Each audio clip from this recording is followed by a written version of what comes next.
The need to determine a patient's competency is important when looking to gain informed consent and providing treatments.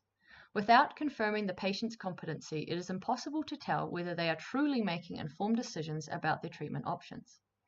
This is particularly important in cases where the patient wants to refuse treatment or their choice has the potential to be harmful, or that in a competent state, the patient would choose a different option. According to these texts, there are certain criteria that need to be met in order to ascertain a person's competence. The criteria includes their ability to understand the information presented to them, whether they can remember it, and their ability to understand the consequences of their decisions.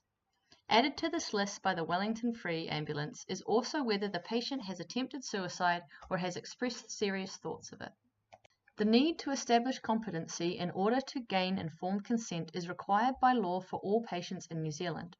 This can be found in the New Zealand's Health and Disability Commissioner regulations under the Code of Rights for Consumers. This is Sally. Sally has had some changes in her behavior that suggests she has also had some dementia-related changes in her cognition. Sally has started wearing clothes the wrong way. This is Shompi.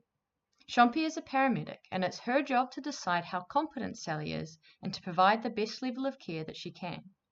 She will start by introducing herself and by building some rapport with Sally. She will ask her some questions to determine her competency.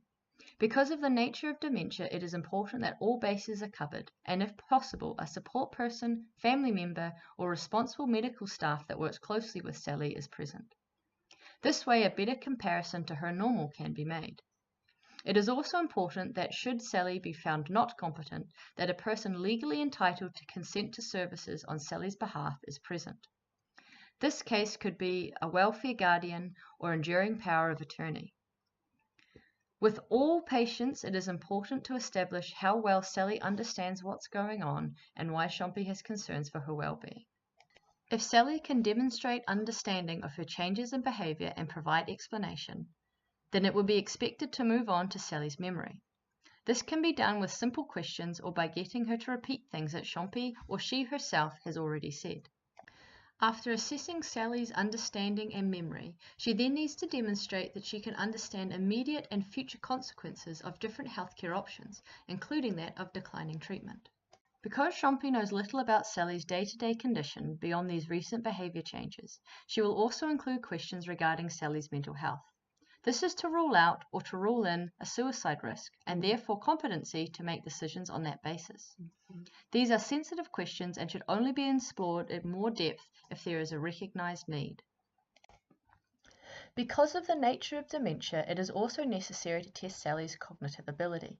In this case, Shompi will use the clock drawing test. She will ask Sally to draw a clock on a piece of paper and to fill in all the numbers in the right place around the face of the clock she has just drawn. This test is commonly used because it is fast, easy to administer, well tolerated by the patients, and doesn't take much coaching.